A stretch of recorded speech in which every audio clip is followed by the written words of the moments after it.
Very good morning, dear students.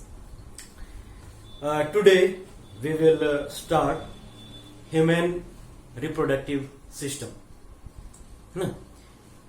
अभी तक हम लोग पढ़ चुके हैं रिप्रोडक्शन का डेफिनेशन, सेक्सुअल एसेक्सुअल रिप्रोडक्शन का difference, different modes of asexual reproduction and then the sexual reproduction in plant. इतना टॉपिक हम लोग का फिनिश हो चुका है. अब लास्ट में हम लोग पढ़ रहे हैं ह्यूमन रिप्रोडक्टिव सिस्टम. ठीक है, तो before starting the human reproductive system we will discuss some important points as human are sexually dimorphic. Sexually dimorphic कहने का मतलब ह्यूमन बीइंग में जो डिफरेंट सेक्सेस हैं, मेल एंड फीमेल, ठीक है, वो बाहरी रूप से देखने से भी हम लोग पहचान सकते हैं कि कौन मेल है और कौन फीमेल है. This property is known as sexual dimorphism. ठीक है, क्लियर? यानी कि वैसा प्रॉपर्टी जिसको देख के ही हम लोग मेल और फीमेल को डिस्टिंग्विश कर सके, पहचान सके, that property is called sexual dimorphism. ठीक है, and human being are sexually dimorphic organism. Right. लेकिन अब एक पॉइंट है कि क्या बचपन से ही छोटे बच्चे हों तो can we distinguish between are they male child और दे आर फीमेल चाइल्ड? बचपन में ये पता नहीं चलता. ठीक है, ये पता चलना शुरू होता है एक सर्टेन एज के बाद. ठीक है, बचपन से मेल चाइल्ड और फीमेल चाइल्ड को वी कैन नॉट डिस्टिंग्विश कि मेल चाइल्ड है फीमेल चाइल्ड है. ड्रेस पहना तो ये कोई भी लगेगा कि ये मेल है, ड्रेस पहना तो ये फीमेल वाला लगेगा कि ये फीमेल है. Right. But after a certain age we can easily distinguish between male and female. So that is from where we start recognizing male and female separately, known as puberty. ठीक है, तो puberty को हम लोग define करेंगे. It is onset of sexual maturation. Clear? puberty वो as होता है, वो उम्र होता है जिसके बाद ह्यूमन बीइंग सेक्सुअली मैच्योर होना शुरू हो जाते हैं. करेक्ट. प्यूबर्टी का एज क्या होता है? इंपॉर्टेंट क्वेश्चन है, पिछले बार एग्जाम में पूछा गया था. ठीक है, तो प्यूबर्टी का अगर एज पूछा जाए ह्यूमन बीइंग में, तो ह्यूमन बीइंग में हम लोग मान के चलेंगे 11 to 13, 11 से 13 साल. इसी को अगर अलग अलग पूछा जाए age of puberty in male, ठीक है, तो मेल में बोलेंगे 12 to 14. In female 10 to 12. Correct. यानी कि हमारी बच्चियों में थोड़ा पहले प्यूबर्टी आता है और बच्चों में थोड़ा लेट से 1-2 साल.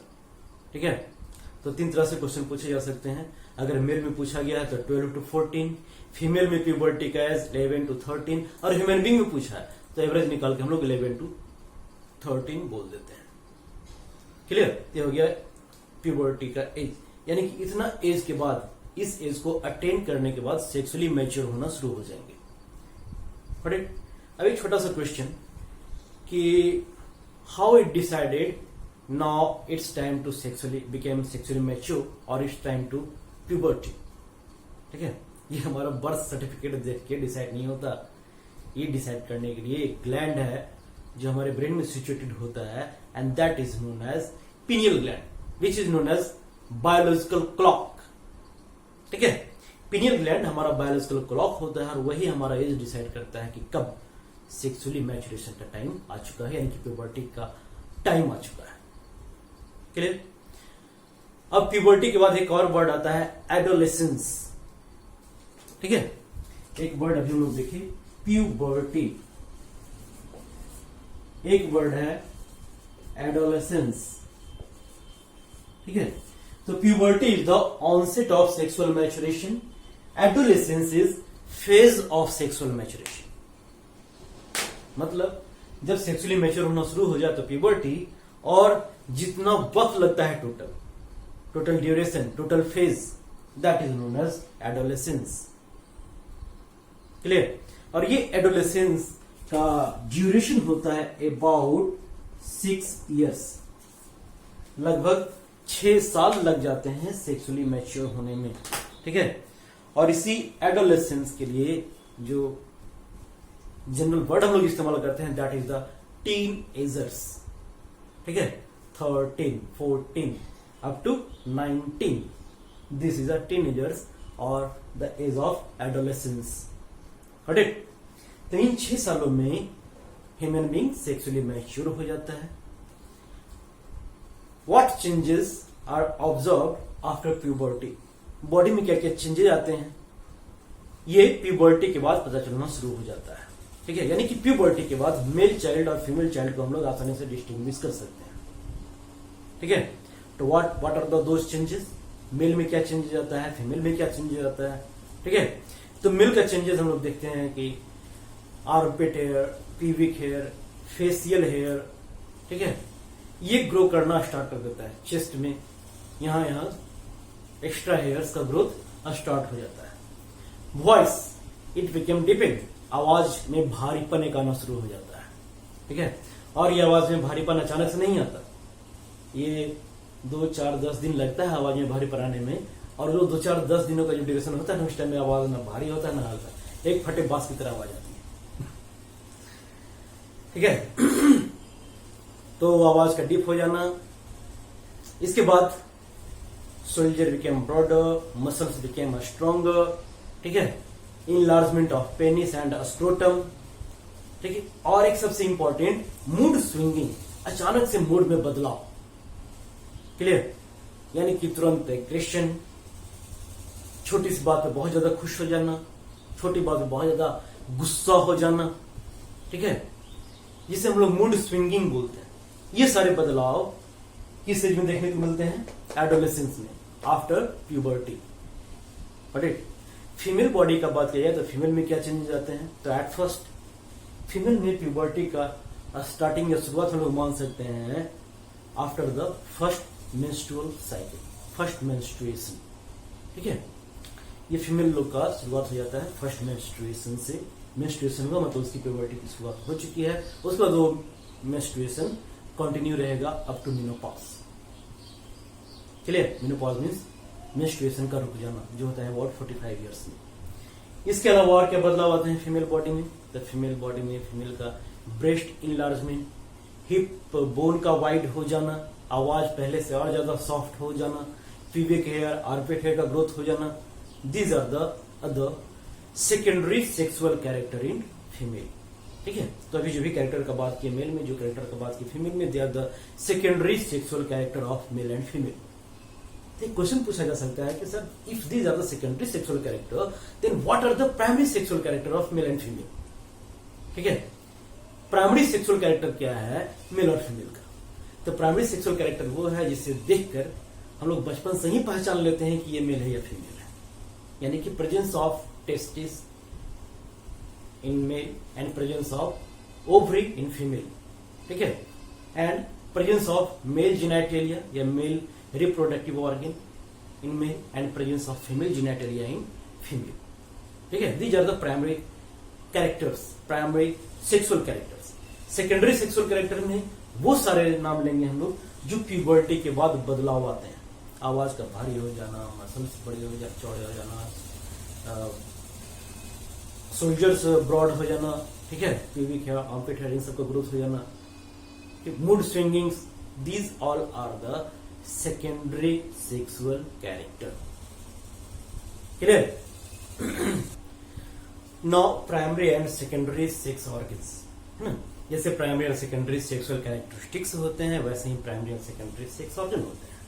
ठीक है, तो मेल में प्राइमरी सेक्स ऑर्गन होता है टेस्टिस, फीमेल का primary sex organ ovary. But समझ में आई बात? तो मेल में प्राइमरी सेक्स ऑर्गन पूछा जाता है, उसको बोलेंगे टेस्टिस, और फीमेल में बोलेंगे हम लोग ओवरी। क्लियर? इसके लिए एक वर्ड हम लोग इस्तेमाल करते हैं गोनाड्स। तो gonads are the primary sex organ. Male gonad is known as testis, female gonad is known as ovary. क्या वर्ड बोल रहे हैं हम लोग? Gonad. Got it? Now we are moving towards the male reproductive system. आज हम लोग इसका डिस्कशन करते हैं। मेल रिप्रोडक्टिव सिस्टम में क्या क्या पार्ट्स हैं, उनका क्या क्या फंक्शन है। ठीक है, तो एक सिंपल सा डायग्राम डायग्रामेटिक रिप्रेजेंटेशन। ठीक है, एकदम सिंपल वाला डायग्राम हम लोग बनाने की कोशिश किए हैं जिसमें कि मेल रिप्रोडक्टिव सिस्टम के डिफरेंट ऑर्गन्स को रिप्रेजेंट किया जा सके। What are the different organs and what are their locations. ठीक है, तो चलिए सबसे पहले है testis, which is the primary sex organ of male. What it testis, then epididymis. Clear, और एपिडिडाइमिस से एक डक्ट निकला है ऊपर की ओर, this is called vas deferens. ठीक है, टेस्टिस भी दो, एपिडिडाइमिस भी दो, वास डिफरेंस भी दो, and they meet at seminal vesicle. Seminal vesicle भी दो। सेमाइनल वेसिकल का लोकेशन है यूरिनरी ब्लैडर के पीछे में। ठीक है, posterior part to posterior to urinary bladder. ये यूरेटर हम लोग रिप्रेजेंट किए हैं, ये यूरिनरी ब्लैडर रिप्रेजेंट किया गया है, और ये है सेमाइनल वेसिकल। गॉट इट, और यहीं से निकलता है urethra. Clear, urethra is common duct through which urine as well as semen both are discharge. कुछ और भी ग्लैंड्स हैं सेमाइनल वेसिकल के अलावा। This is the prostate gland, next one is the Cowper's gland, and this is the secondary or male organ called penis. Got it? This is the penis. This is the glans penis and foreskin. Glans penis means tip of the penis. ठीक है, and tip of the penis is covered by skin called foreskin. तो इतनी सारे structures या organs हैं mail reproductive system में। ठीक है, अब one by one we will discuss the function। सबका फंक्शन हम लोग डिस्कस करते हैं एक एक करके। तो शुरुआत करते हैं हम लोग testis. Testis is the primary sex organ of mail which produces two things. The first one is male gamete called sperm, है ना, and second one is the testosterone, that is the male hormone. Mail hormone and male gamete both is produced and secreted bye testis. ठीक है, testis में कहां पे, तो testis contains tubular structure called seminal vesicles. ठीक है, seminal vesicles, इस testis के अंदर कॉइल्ड ट्यूबुलर स्ट्रक्चर होता है छोटा छोटा, that is called seminal vesicles. That is called seminiferous tubules. क्या बोलते हैं इसे, सेमेनिफेरस ट्यूब्यूल्स। फाइन ट्यूब्यूल्स जैसा स्ट्रक्चर इस टेस्टिस के अंदर। Seminiferous tubules produces sperm. ठीक है, क्लियर, इस टेस्टिस के अंदर होता है seminiferous tubule which produces sperm. It has Leydig cell, Leydig cell which produces testosterone. But it has another cell called Sertoli cell. Okay, Sertoli, which provide nourishment to the developing sperm। ठीक है, the process of formation of sperm is called spermatogenesis. उस spermatogenesis के दौरान जो भी energy चाहिए, nourishment चाहिए, nutrient चाहिए, that nutrient is provided by Sertoli cell. ठीक है, टेस्टोस्टेरॉन हार्मोन कौन सीक्रेट करता है, ये सीक्रेट करता है लेडिग सेल। स्पर्म को फॉर्मेशन कहां होता है, होता है सेमेनिफेरस ट्यूब्यूल में। और ये सारे स्ट्रक्चर कहां पाए जाते हैं, टेस्टिस के अंदर। इतना नाम नहीं भी याद हो तो हम लोग सारा कुछ कहां डाल देंगे, टेस्टिस के अंदर। स्पर्म का फॉर्मेशन टेस्टिस के अंदर, टेस्टोस्टेरोन का सेक्रेशन टेस्टिस के अंदर, स्पर्म फॉर्मेशन की जो नरिशमेंट चाहिए वो कौन देता है, वो भी टेस्टिस ही प्रोवाइड करता है। और पार्टिकुलर अगर आपको याद रखना हो तो पार्टिकुलर नाम भी हम लोग याद रख सकते हैं कि seminiferous tubules forms sperm, Leydig cell produces testosterone यानी कि male hormone, and Sertoli cell they provide nourishment to the forming sperm during spermatogenesis। Clear, तो इतना कुछ हो गया हमारा टेस्टिस के अंदर, यानी कि अब स्पर्म का फॉर्मेशन हो चुका है। जब स्पर्म का फॉर्मेशन हो गया तो स्पर्म का मैचुरेशन होना है, और स्पर्म का मैचुरेशन होता है इस कॉइल्ड ट्यूबुलर स्ट्रक्चर में कॉल्ड एपिडिडाइमिस। एपिडिडाइमिस का function, the sperm get matured here, या maturation of sperm occurs in epididymis. After maturation, those sperms are carried to seminal vesicle through ascending duct called vas deferens. Ascending duct means जो ऊपर की ओर चढ़ रहा हो duct, ठीक है। तो ये जो ascending duct है इसको कहते हैं vas deferens, और ये मैच्योर्ड स्पर्म को लेकर के पहुंचा देता है कहाँ, तो इस सेमाइनल वेसिकल में। सेमाइनल वेसिकल एक स्टोर रूम की तरह भी काम करता है, जो स्पर्म को स्टोर करके रखने का काम करता है। It also produces, it is a type of gland, means it secretes some secretion. Its secretion is called seminal fluid. क्या बोलते हैं इसके सेक्रीशन को? सेमाइनल फ्लूइड, ठीक है।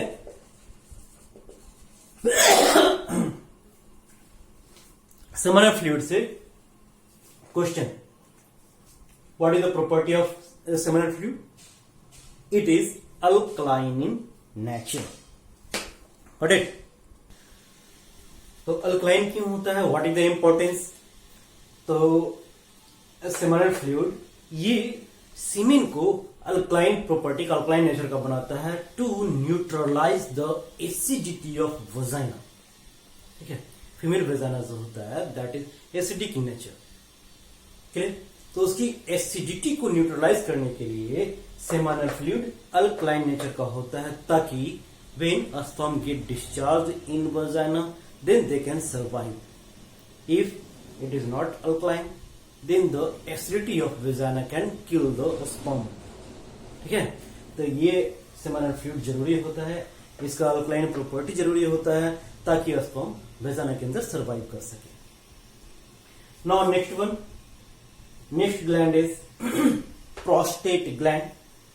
Prostate gland, its secretion, the secretion of prostate gland is necessary for viability and motility. Viability and motility, ठीक है, of sperm. Viability का कहने का क्या मतलब हुआ? Viability means survival capacity and motility means movement capacity. तो secretion of prostate gland provide survival capacity and movement capacity to the sperm. Clear? There is again a very small gland called Cowper's gland. The secretion of Cowper's gland lubricates vagina during intercourse, ठीक है। It is secreted during the intercourse through the penis and it helps to lubricate and reduces friction during the intercourse. Got it? तो ये different gland, उनका secretion और उनका function. अगर हम लोग गौर करें यहां से तो देखिए, जो यूरिनरी ब्लैडर है इसका भी ओपनिंग यूरेथ्रा, और ये सेमाइनल वेसिकल है इसका भी ओपनिंग यूरेथ्रा, ठीक है। तो both urine as well as semen both get discharge through the common opening called urethra. दोनों एक ही ओपनिंग यूरेथ्रा के थ्रू ही डिस्चार्ज किए जाते हैं, और यूरेथ्रा के पास होता है पेनिस से होते हुए, ठीक है। But both secretion can not be discharge eight same time. एक ही टाइम में दोनों का सेक्रेशन नहीं हो सकता कि एक ही टाइम में यूरिन और सीमेन दोनों डिस्चार्ज कर दिया जा सके, ठीक है। दोनों का प्रॉपर्टीज अलग है, दोनों का फंक्शन अलग है। जिस टाइम में सीमेन का डिस्चार्ज होगा उस टाइम में यूरिन का डिस्चार्ज कभी नहीं हो सकता, क्योंकि इसके पैसेज को ब्लॉक कर दिया जाता है, ठीक है। और सीमेन का डिस्चार्ज इरेक्टेड फेज में होता है और यूरिन का डिस्चार्ज नॉर्मल पेनिस में होता है, ठीक है। चलिए इसके बाद this is the penis, secondary और accessory supportive male organ. Penis is made up of erectile tissue, ठीक है। Penis is made up of erectile tissue. It is mainly made up of muscles and erectile tissue. Erectile tissue is a specialized tissue which have dense network of capillaries in which blood can fill and remain stored. And this makes penis erected, and erected penis is necessary for intercourse and proper disposal of sperm or semen inside vagina. Correct? This penis is covered by skin. Its tip is called glans penis, and the skin above the glans penis is called foreskin. ठीक है, तो इतना कुछ हमारे mail reproductive system में।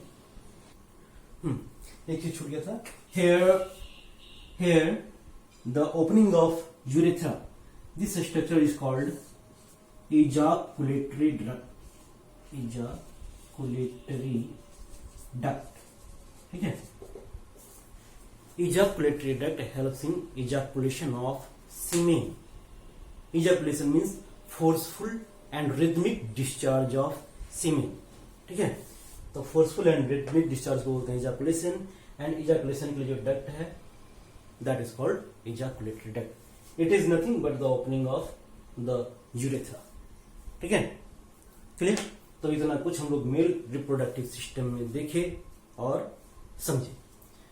In next video we will discuss about the female reproductive system, है ना, and reproduction in human being. Then there will be again a topic family planning and sexually transmitted disease। इतना कुछ हम लोग और पढ़ना बाकी है। क्लियर? तो आज इतना ही। Take care, see you soon.